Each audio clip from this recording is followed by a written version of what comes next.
Many of you have on your phones or on your computers password restrictions. In other words, the only way you can get into all this stuff that's available to you is if you know the password. That's to keep others out who you don't want to be in there and to let you in so you can take advantage of what your phone system or computer system has available to you. So I want to share with you today the password to your spiritual victory. Now, don't get me wrong. When I say spiritual victory, I don't mean there aren't going to be challenges or problems. That comes with life, Jesus says. But I'm talking about a password that won't let those realities rule you anymore. You can't get rid of all the issues of life, but you can be an overcomer. The password to your spiritual victory. Now, don't get me wrong. When I say spiritual victory, I don't mean there aren't going to be challenges or problems. That comes with life, Jesus says. But I'm talking about a password that won't let those realities rule you anymore. You can't get rid of all the issues of life, but you can be an overcomer. The password to your spiritual victory is the word surrender. Romans 12:1-2 reads as follows: Therefore I urge you, brethren, by the mercies of God, to present your bodies a living and holy sacrifice acceptable to God, which is your spiritual service of worship. And do not be conformed to this world, but be transformed by the renewing of your mind, so that you may prove what the will of God is, that which is good and acceptable and perfect.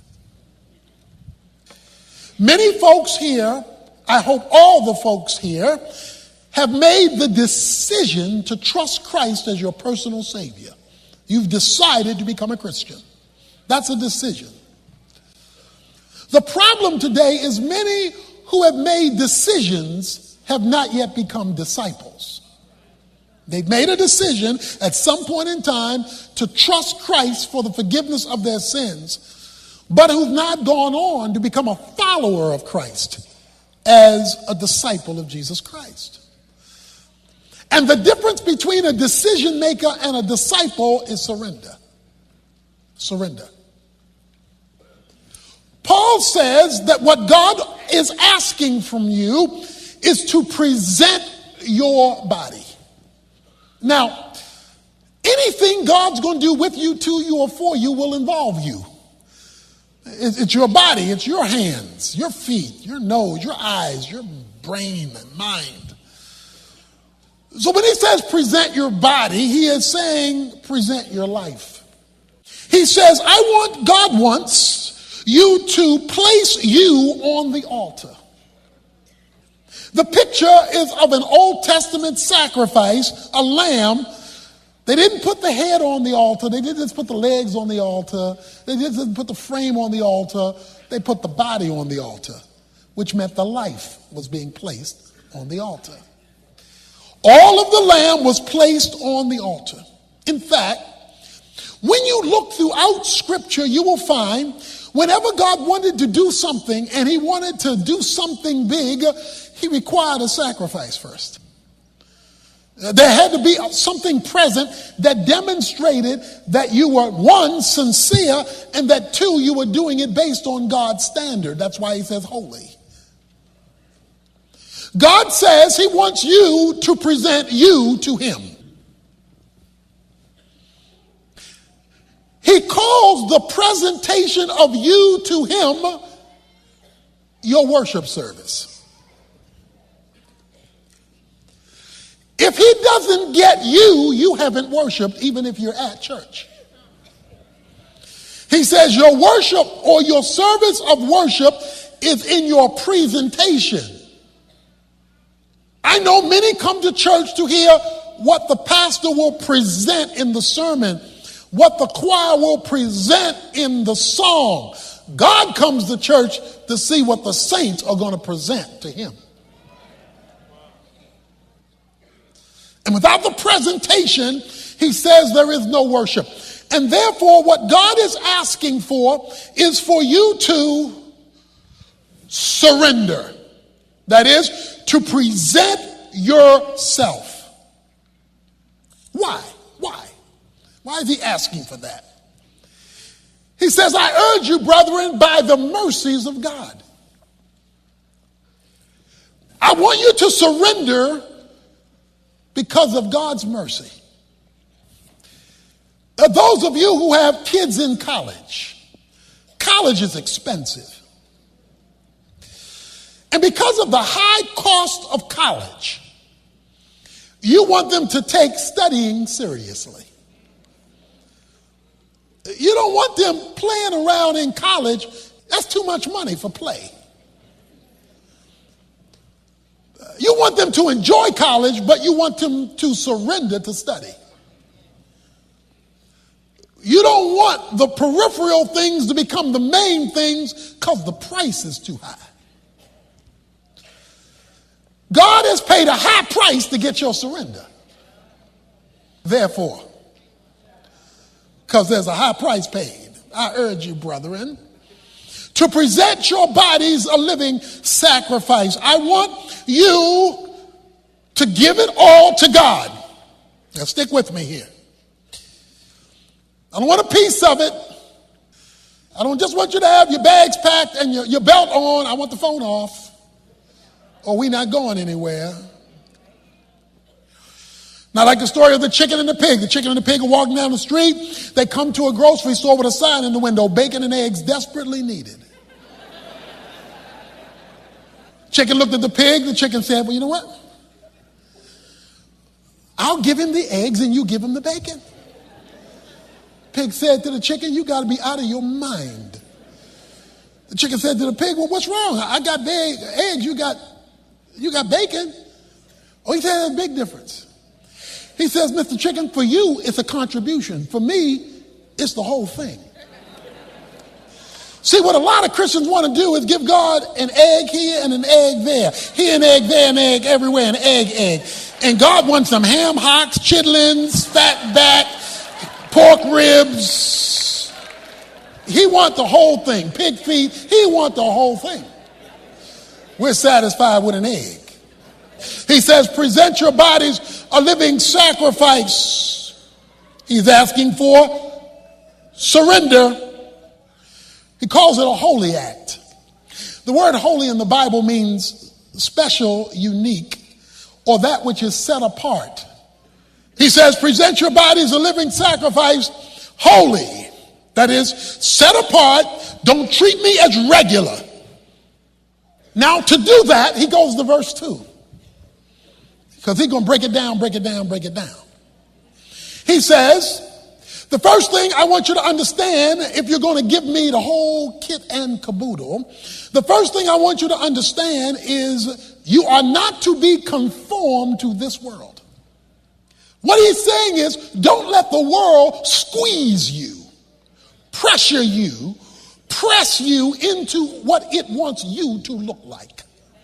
Don't let the world tell you what to do. Don't be pressured. Now, why? 1 John chapter 2 says this, love not the world, nor the things that are in the world. For if any man loves the world, watch this, the love of the Father is not in him. He says, if you want the world, you can have the world, but you can't have me and the world. You can't have both of us. He does not mean you lose your salvation if you're truly saved. He's saying you lose your relationship with me, your fellowship with me. You lose intimacy with it. You won't sense my love. You won't sense my reality. One of the main reasons why we are so defeated so much is the world has too much of our attention. He says there are only three things in the world, by the way. He says the lust of the flesh, that's passion. He says lust of the eyes, that's possessions. And then he says the pride of life, that's position. And so we become pressed and squeezed, and then it destroys our relationships. It destroys our sanity. We hang out with people we shouldn't hang out with. We wind up dealing with stuff we shouldn't deal with because the world has told us we're nobody without it. And all the time pursuing the world, losing the love of God. Losing the experience of his reality in our lives because we don't want to deal with the password. Let's say you have a trainer and you go to him once a week. This is a trainer and he knows nutrition, he knows weightlifting. So you come to him and you get your workout on and you're sweating and he says, okay, this is what I want you to eat. This is why we'll meet again next week. So you had a good 2-hour session with the trainer. Now, when you leave the training, okay, you drive through churches. You get your fried chicken and your gizzards. And I'm confessing here. You drive through churches. You go to the cafeteria. You get the chicken fried steak smothered with gravy and potatoes.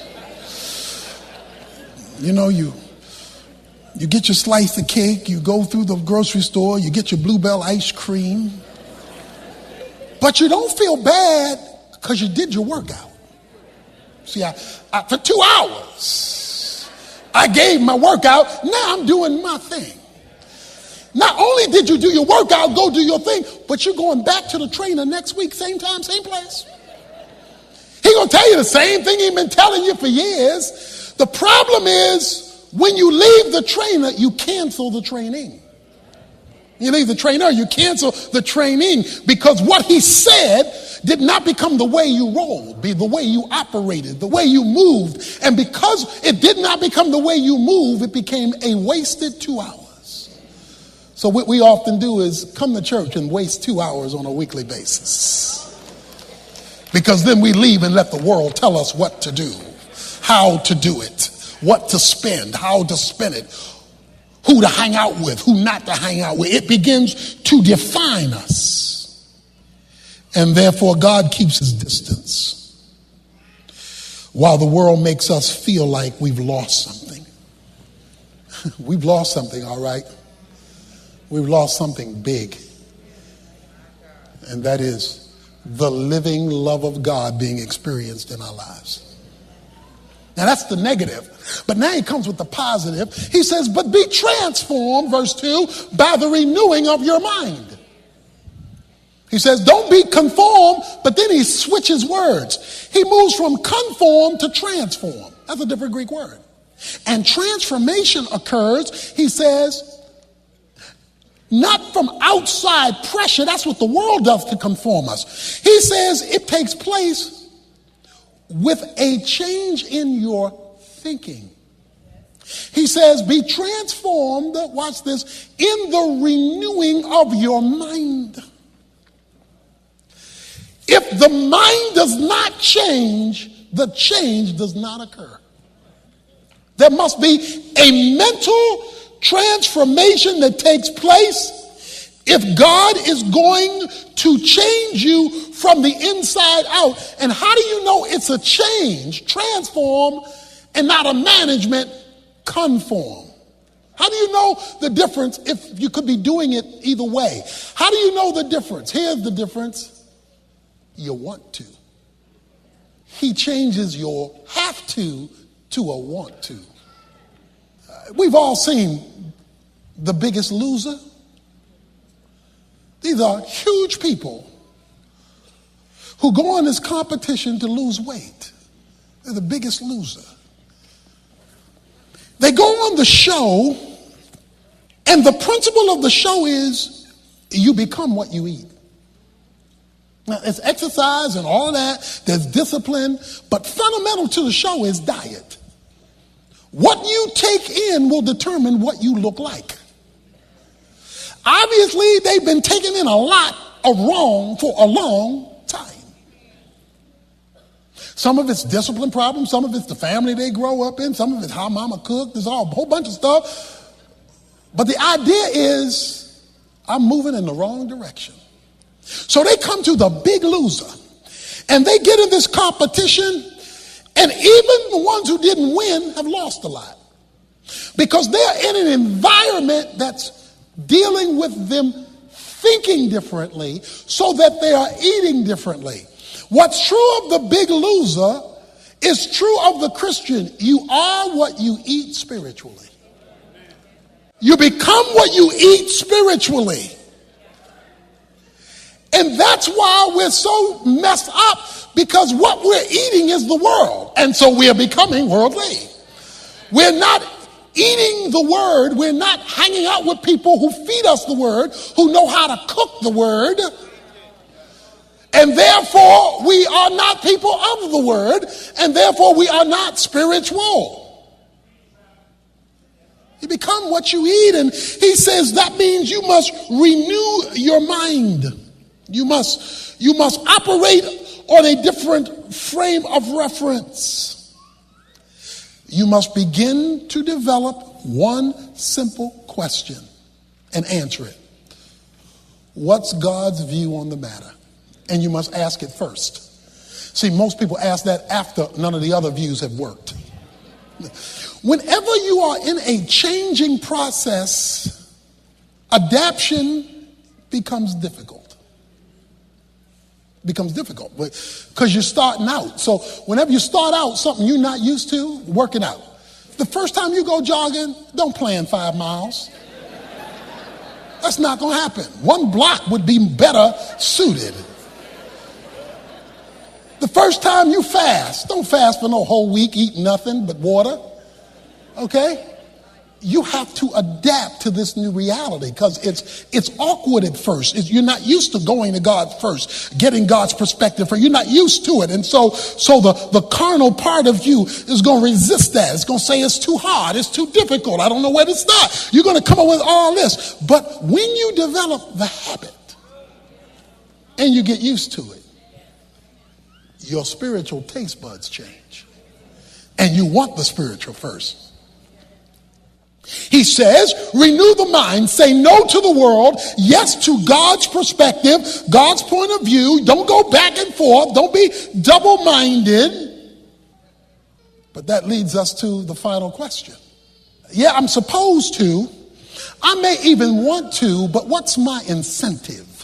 Well, God hasn't left you without an answer to what should motivate you to use the password of surrender. Motivate me to use the password of surrender, and us collectively to become a surrendered church. He says at the end of verse 2, so that you may prove what the will of God is, which is good, acceptable, and perfect. What's your motivation for doing this? Experiencing God's involvement in your life at a level you've never experienced it before. What ought to motivate you to say, you know what? I'm going to use this password, because you get to experience the will of God, God's direction for your life, involvement in your life, plan for your life, governance of your life. You get to see God at work in you that you will never see or limitedly see if the world is your dictator and you are saying yes to it. You see God's will at work in your life. So the question you have to ask is, do I want to see that? Because if you don't want to see it, you don't have to see it. The problem is we have too much static on the line. We listen to so many views that even when the Holy Ghost is talking, we can't hear him because he's whispering and the world is screaming. And we say, why won't God talk to me? He is talking. It's just the station you're listening to is screaming. A little girl went to her father one day and said, as we closed, she said, Daddy, give me a nickel. Daddy reached in his pocket. He didn't have any change. So he said, I'll give her $1. She's been a good girl. So he opened up his wallet to give her $1. But he didn't have any ones. He only had a 20. He thought to himself, he said, you know what? I'm going to give her a 20. He said, here, baby, here's a 20. She said, no, Daddy, I want a nickel. Well, he knew she didn't understand. He said, girl, this is a bunch of nickels. She said, but Daddy, why won't you give me a nickel? He went deeper. He said, let me tell you how many nickels are in a 1, how many nickels are in a 5, how many nickels in a 10, how many nickels are in a 20. She started crying and screaming and, you want a nickel? You won't even give me a nickel. That's what God's people do. We settle for a nickel when God offers us a $20 bill. Many of us have been around pollution or passed by polluted sites that had a stench to them, and we had to breathe it, and it was very uncomfortable. We've often said, what is that smell? If we weren't sure what it was, all we knew was it was very disconcerting, very uncomfortable. And so we quickly desired to pursue good air, clean air, uncontaminated air, so that we could function. It's hard to function when the air is putrid, when it has been contaminated by that which causes a loss of sense. Jesus had been talking about the decay in the culture and how that decay was a decay of death. It was the smell of rottenness. And in the last verse of chapter 17 of the book of Luke, when the disciples wanted to know, when is this return that you're going to make? When is this judgment on the culture going to occur?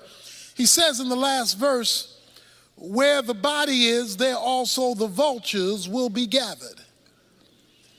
He says, when you see a corpse that has died and rigor mortis is setting in, vultures circle, waiting for the demise in order that it might pounce on them and render judgment to the decaying or diseased or dead body. He talks about vultures circling around this thing called death. It is clear that you and I live in an environment, in a world that has been contaminated by sin, bringing about a smelly way to live, a polluted world, which leads Jesus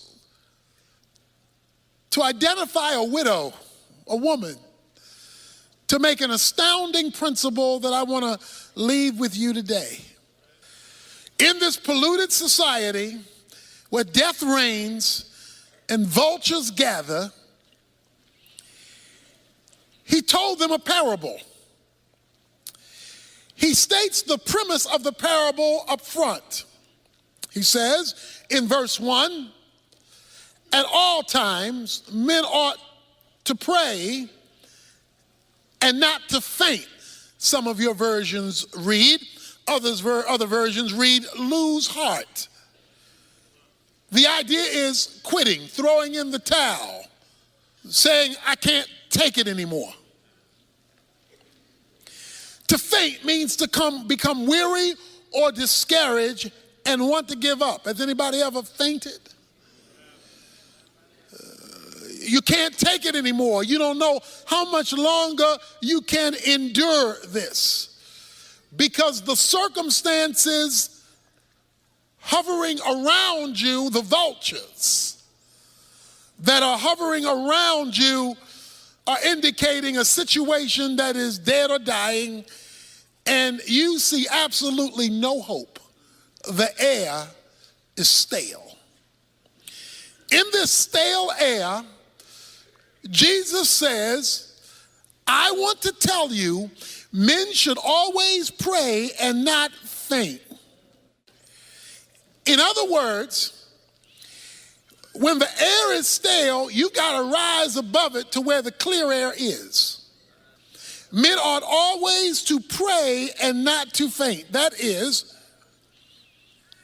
you know air is stale because you are breathing. Your nostrils are taking in the scents, and you are breathing regularly.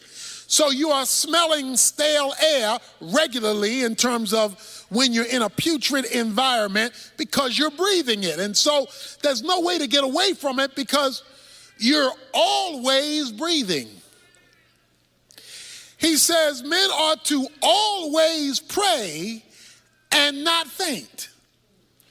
In other words, prayer is to be like breathing.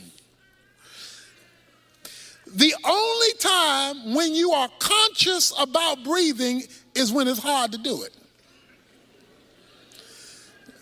We breathe all the time, but don't think about it until there's a problem.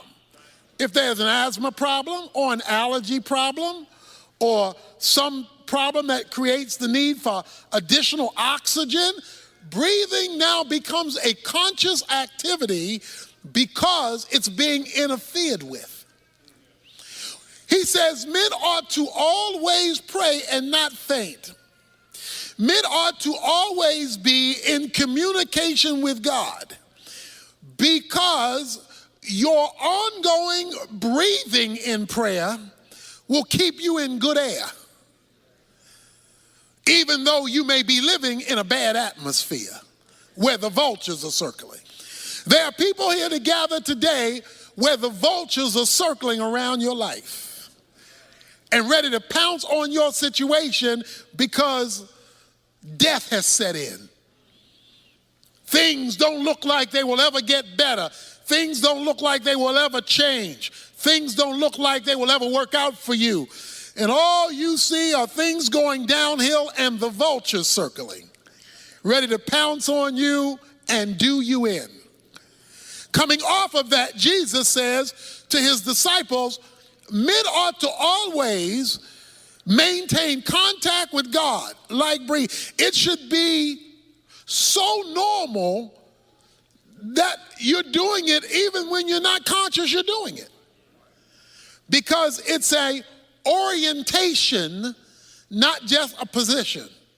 Prayer is not just getting on your knees. It's not just clasping your hands. It's not just closing your eyes. It's not even just mouthing words. Prayer is an atmosphere of operating. You are operating in connectivity with God. Or as the word we've looked at last Wednesday, abiding. This is the air I breathe. The song says, I am in constant contact with God, which means that you are praying more than you know you're praying. See, sometimes we're praying and we identify the formal times. But there ought to be informal time, because if prayer is an atmosphere, if it's a breathing, then that means you're in contact with God as a normal way of functioning, not just as a scheduled activity that you do. There's this orientation. He wants men to always pray and not think. That's his thesis, his major point. Where God is interfaced with as a way of life, not simply as a schedule. There ought to be that, the time in your closet, a scheduled program. That leads him to a story that he wants to tell about this that is extraordinary. And most of us have read this story many times, but perhaps there's something in here that you may never have seen before, yet I believe it is the epicenter of the point of the parable and will totally change your life, my life, if we grasp it. In a certain city, we're told, there is a judge who does not fear God nor men. In other words, he doesn't care what God thinks, and he doesn't care what people say, because he is the judge. During biblical times, it was a lot like Western times, when there would be the circuit judges, and the Western towns would wait for the judges to come to hold trials, and the judges would go from town to town to town, and they would hold the criminals in the town jail until the judge came to render a verdict. So they were circuit judges. And so these judges would go from town to town to town to mitigate cases relative to issues that had popped up in the town. So there is this judge, but we're told something about the judge, that the judge is an unrighteous judge. In other words, he does not operate legally.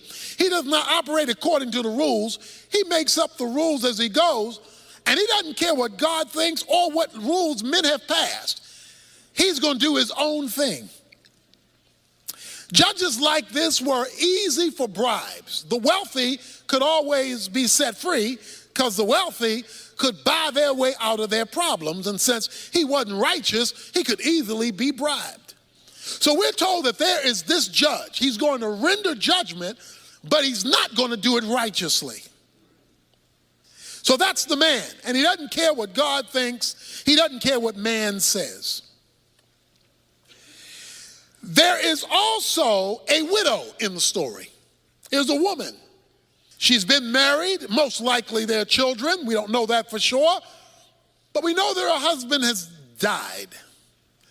Now, when Jesus tells the story, he picks the weakest scenario he can pick. Because in the Bible, the lowest of the low are the orphans and the widows. From Genesis to Revelation, when God wants to make a point about the lowest of the low, he will pick orphans and widows. This widow had a number of problems based on biblical history. First of all, there was little protection for women. Women were not viewed as high, as valuable as they were created to be, and that was the norm of the culture. Not only that, but she has no husband, so there's nobody to stand in for her. She must stand on her own. In addition to that, widows in the Bible are normally postured as being poor, without financial resources because there's no husband providing, so she's out on her own. In addition to that, the fact that she has to plead her own case means she has nobody in her circle of influence who can stand up for her. She must stand up for herself. So here we have a woman out there by herself on her own trying to make it. Now the situation is that there is something has happened in which she has been wronged. Something has happened that needs to be addressed legally. Something has gone wrong. Perhaps it had to do with money. Perhaps she was ripped out of some of her husband's estate. We don't know what the specific issue is, nor do we need to know. His point was that this widow needed legal intervention. Say legal intervention. She needed the law to work for her. She needed the law to mitigate between her and some situation she faced that could only be addressed legally. So there is this widow in the city who keeps coming to the judge saying, give me legal protection from my opponent. I have got somebody in my sphere who's working against me and who is opposing me, and he's doing it illegitimately. There is somebody in my life doing me wrong, my opponent, and I don't have the power to stop them. I'm a widow. I don't have a lot of money, and they're coming up against me, and I need the law to work for me. I wonder if there's anybody here who's in a situation that's coming up against you, and the folk who are supposed to be able to help you aren't available to you. She goes to the judge because she says she needs, here it is, legal protection. I can't protect myself. I need the law to protect me. Judge, will you intervene on my behalf so that I can get my opponent off of my back and get justice in my situation? Verse 4 says, for a while the judge was unwilling. The judge says, I don't want to be bothered. I don't want to be bothered with a widow. I don't want to be bothered with your problem. I don't want to be bothered about your opponent. I don't want to be bothered. I don't care about your situation because I don't even care about God. And I don't care about people. And you are the lowest of the people, a widow, so I really don't care about you. So for a while, it says, he was unwilling to hear her case, although she had a legitimate case. Stick with me here. It says, but afterwards, he said to himself, self, even though I do not fear God, pagan judge, and I do not respect man, yet because this widow bothers me, that means it's nagging me. After all, she's a woman.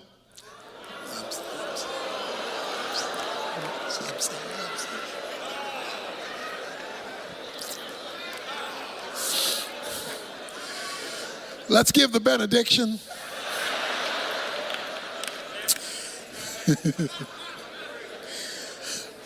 This woman, the judge is a man, this woman is getting on my nerves. That's what he said. She is driving me nuts. He says, I don't respect God, I don't respect man. I will give her legal protection. Say legal protection. According to verse 3, she was seeking legal protection. Say legal protection. Okay, keep that in mind. I'm going somewhere. Even though I don't fear God, I don't fear man, otherwise, if I don't do something about this lady's problem, she's going to keep coming to me because she won't let me go. Every time I show up, she shows up. Every time I have another person's case, she brings up her case. This woman won't let me go. She won't get off my back. And if she keeps coming, watch this, she will wear me out. Anybody here ever been worn out by a woman? I hope you're sitting by yourself, mister. Brother, just raise his hand like that.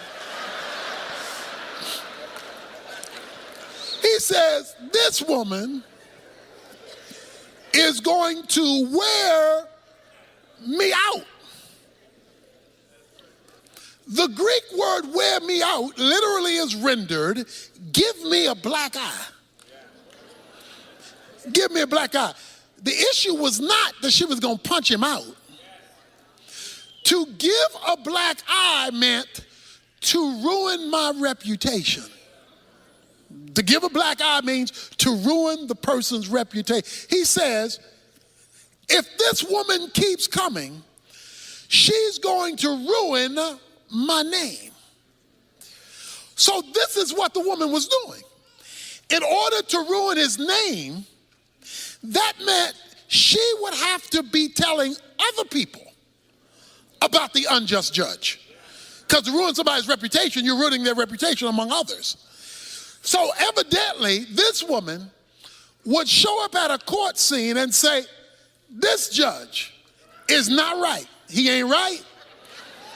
I've been having a problem and he won't get my problem. He's not right. She said, he knows he's not right. He's an unrighteous judge. He doesn't care about God nor man. He doesn't want everybody to know he's not right. He just wants he to know he's not right. And if this woman keeps coming, it's going to be clear to everybody I'm not right. And I don't want to look not right to everybody. So to get this woman off my back, to get her out of my grill, to get her off of me, what I am going to do is I am going to give her legal protection. Say legal protection. I am going to address her situation so that I can get her off my back, so that I can save my reputation. Let me say that again now. I'm going to get her off my back so that I can save my reputation. I need to say that one more time. I'm going to give her legal protection, not because I want to give her legal protection, not because I care about this woman. I want her off my back, and I want to protect my reputation, so therefore I'm going to intervene in her circumstances. Now that's the parable. That's the point. Now Jesus wants to apply it. Why are you telling us this, Jesus? In this place of bad air, where the vultures are circling, we're to maintain constant contact with God, and you tell us this story about a judge and a widow woman. What's the point? And the Lord said, verse 6, hear what the unrighteous judge said. In other words, pay attention to the unrighteous judge. Now, the widow is critical to the story, but to get the point of the story, pay attention, Jesus said, to what the unrighteous judge says. I don't fear God, I don't fear men, but this woman is driving me crazy, and she's going to ruin my reputation. Pay attention to that, Jesus says. And then make a contrast. Here's the contrast. Verse 7. Now will not God bring about justice for his elect who cry out to him day and night, and will he delay over them long? Jesus says this.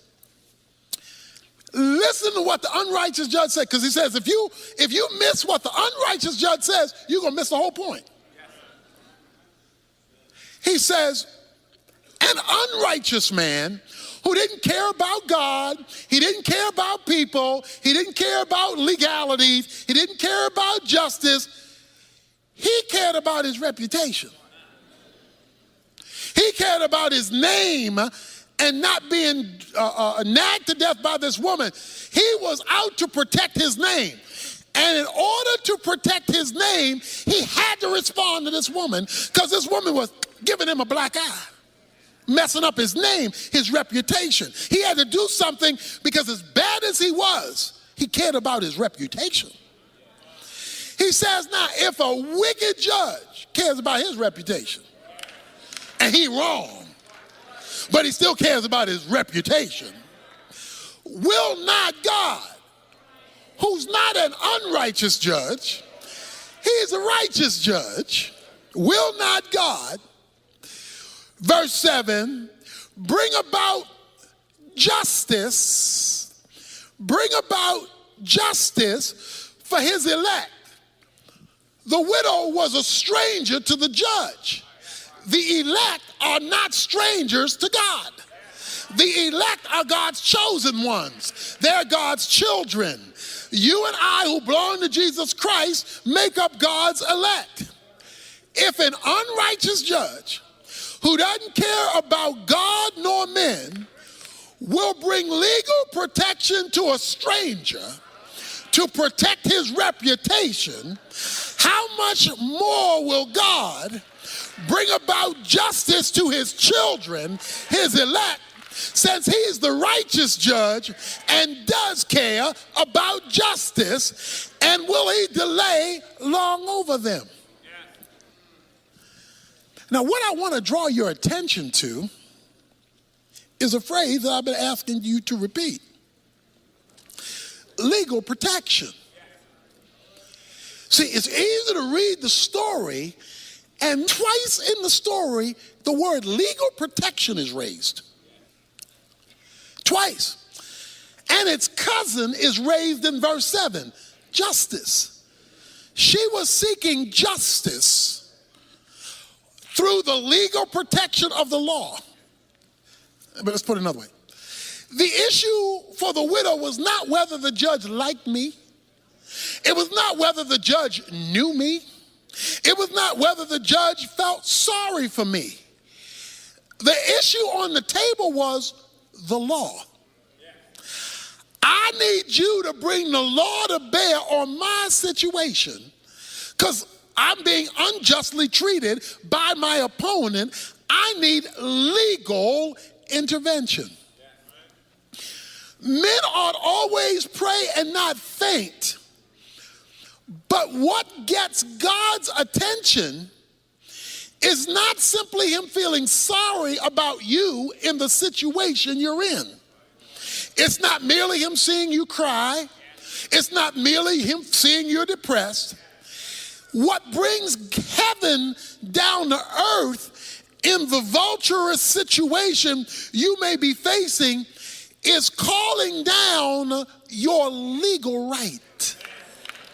The issue was your legal right. See, what the woman had, she did not have the judge on her side. She had the law on her side. And even though the judge didn't care about the woman, she kept bringing up, but the law says. And when she brought up the legal thing, he had to deal with that, because for him not to address the law was to kill his reputation, because the judge was obligated to the law. Now let me explain what I'm trying to say here today. What I'm trying to say here is that God, who cares about us, we're part of the elect, who's righteous, has concern about his law. That is, God has obligated himself to his own word. God has obligated himself to what God has said himself. God is tethered to his own law. God can't do what the unrighteous judge was trying to do, because God by nature is righteousness. Righteousness is the divine standard, so God is tethered to his own standard. So God is always going to operate in concert with his own law. Now, the woman calls for legal protection, watch this now, because she knew she had the right to it. In other words, let me put it another way. If she didn't know what the law was, if she didn't know that the law, there were rules in the law book to deal with the situation she was facing, she wouldn't have been able to call on the law, because she wouldn't have known the law applied. It was her knowledge that there is a righteous law in the book that deals with my opponent's situation, and I'm going to the authorized person, the judge, to render the law on my behalf. That took her to nagging the judge. She could nag the judge even though the judge didn't care about her, because she knew what was written that was in the law book that applied to her situation. Not to know what was written is not to have a basis to appeal to the judge. Because remember, it says she wanted legal protection. She wanted something that would come from the law to act on her behalf. Hold your finger here. Turn back a couple of pages to Luke chapter 13. In Luke chapter 13, it's the Sabbath. The Sabbath was a law. It was one of the 10 Commandments. Jesus, a certain woman, verse 11, for 18 years had a sickness caused by a spirit, and she had been bent over, and could not straighten up. And Jesus saw her. He called her over and said to her, "Woman, you are freed from your sickness." He heals her on the Sabbath. And he laid his hands on her, and immediately she was made erect again and began glorifying God. But the synagogue officials, indignant because Jesus had healed her on the Sabbath, began saying to the crowd in response, "There are 6 days in which work should be done, so come during them and get healed, and not on the Sabbath." So they're saying, Jesus, you're out of order for healing this lady on the Sabbath. Jesus then says to them, "You hypocrites, does not each of you on the Sabbath untie his ox and his donkey from the stall and lead him to get water? And this woman," watch this, "and this woman," here it is, "and this woman, a daughter of Abraham.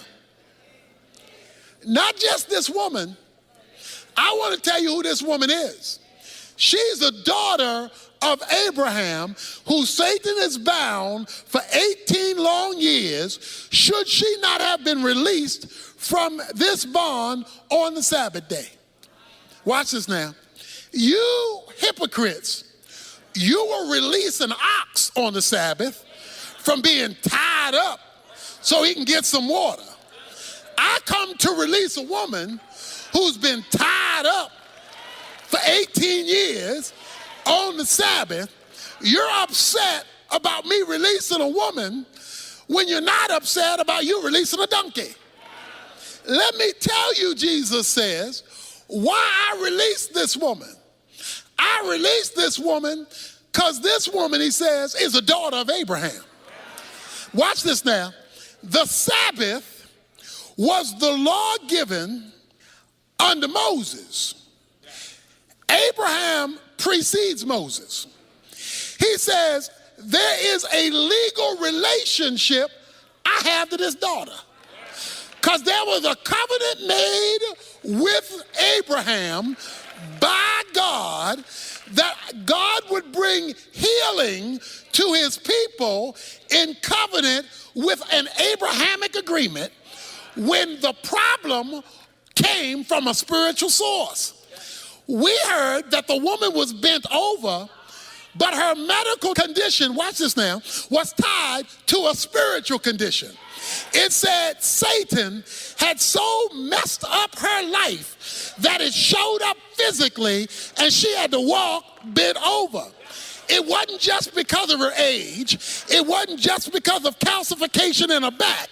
It was because the devil had so intervened in her life that her physical problem was tied to a spiritual dilemma. But the lady had something that the chief priest didn't understand. She had a legal relationship tied as a daughter of Abraham. And because of the legal relationship, it overrode the Mosaic law that says you can't do this on the Sabbath. But if you don't know your legal relationship, then you can't call on your legal relationship to deliver you from some of us have been in problems, situations, circumstances, and messes for 18 years. And we wonder why God hasn't come through yet, because we have not yet appealed to our legal right.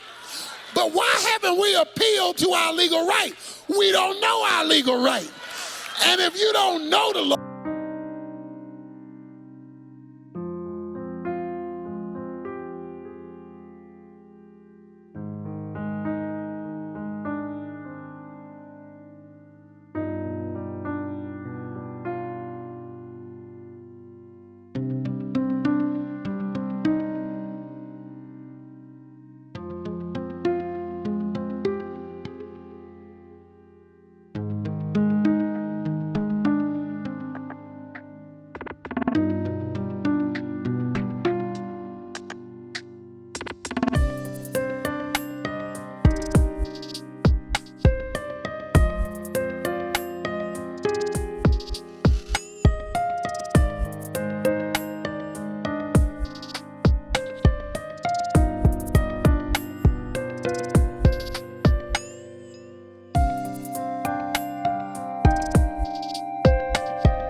you can't appeal to the law. The widow knew the law and says, because the law is in place, I am going to bring the law to bear. If an unrighteous judge will submit to the law, even though he doesn't have regard for God and regard for man, how much more will a righteous God who is committed to the law appeal to the legal cause of his people? We get and we pray, but what we don't do is pray legally. In other words, we don't make God have to appeal to his own law. We come with generalities and vague things that have nothing to do with nothing. Bless my day, bless my family, bless my food, bless my situation, bless me as I drive, bless me as I ride. Those are cutesies.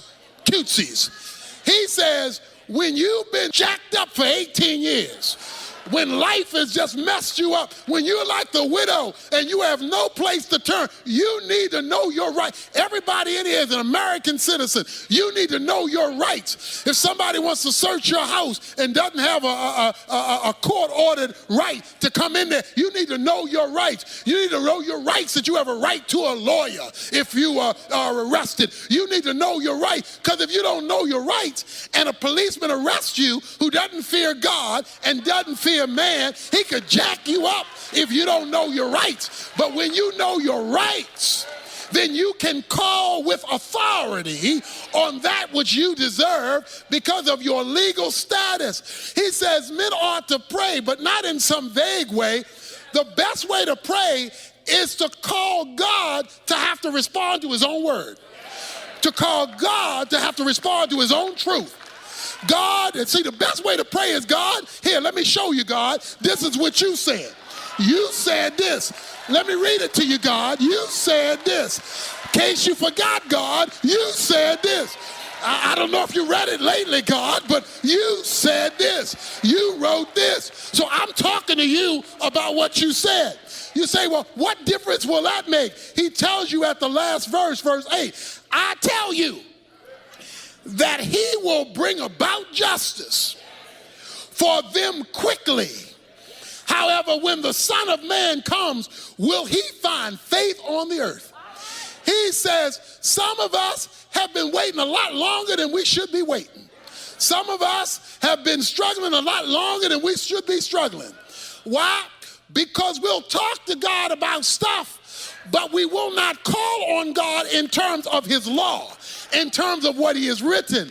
And God is committed first and foremost, not to your feelings, not to your circumstance. He's first and foremost committed to his rules, his regulations, his guidelines, and his law. That's why, I love this too. The woman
and she verbally, publicly rendered out what the judge was supposed to be doing, because he's concerned about his reputation. So she is, watch this now, watch, here's the word, decreeing what should be done. What does Mark 11 say? He says, if you will say to this mountain, a mountain in the Bible is an impossible situation to climb over. That's what a mountain means. It's a circumstance you can't get over. It's a hump you can't get over. It's a situation you can't fix. It's a problem you can't solve. It's a situation that you can't change. That's a mountain. He says, if you will say to this mountain, speak it. See, decree your deliverance. But before he said speak it, a couple of verses before then he says, is it not written? So before he says speak it, you don't just go up to a situation and say, go, bye-bye, gone, disappear, hocus pocus. No, It says before, is it not written? And when Jesus says, is it not written? Then he comes and says, you can speak to this mountain. So here's what you're supposed to do. You're supposed to look at your situation, look at your opponent, look at your mountain, look at your bent over situation. Then find out what God says about your situation, says about your mountain, says about your bent over situation. Then you're supposed to speak to your mountain, speak to your situation, speak to your scenario, and tell the situation what God said. Tell the person what God said. Speak to it in the name of the law. And will not God move swiftly? Verse 8 says, won't he show up quick? Won't he come out of nowhere? Won't he show up in a way you never expected if he can get you to function legally with him? To function based on his revelation, not just based on how you feel, not just based on the fact you're sad, not just based on the fact that, I've been in this a long time. You could be in it for another 18 years, unless you remember you're a daughter of Abraham and that you have legal rights to be picked up when the devil has bent you over. He says, men ought to always pray like this. Men ought to always talk to God like this. And he says, and when you relate to God like this, you will see him move swiftly. That means, swiftly means all of a sudden. Swiftly means out of nowhere. Swiftly means, where did that come from? That's what swiftly means. For the Bible says in Isaiah 46 that God will establish his purposes. The Bible says in Job chapter 22 verse 28, decree what God is to do and so that God can get it done. So you ought to speak to your situation, but in the name of God, not your words. You ought to speak his words into the situation, because God is not bound to what you think. He's not bound to what other folk think. He's not bound to how you feel. He's not bound to how other folk feel. He's not bound to what you've been raised to believe or what other people think you ought to believe. He's not bound to your mama. He's not bound to your daddy. He's not bound to your friends. He's not bound to your coworker. He's not bound to your supervisor. He's not bound to your neighbor. He's not bound to your governor. He's not bound to your president. He's bound to his own word. And that's the only thing that he will commit himself to. Somebody ought to be willing to pray now. Somebody ought to be willing to call on him now, day and night, night and day. You ought to get up and say, that's what you said. You ought to go to bed and say, that's what you said. I'm holding you to what you said. And he said, if he can see that you're appealing to his law day and night,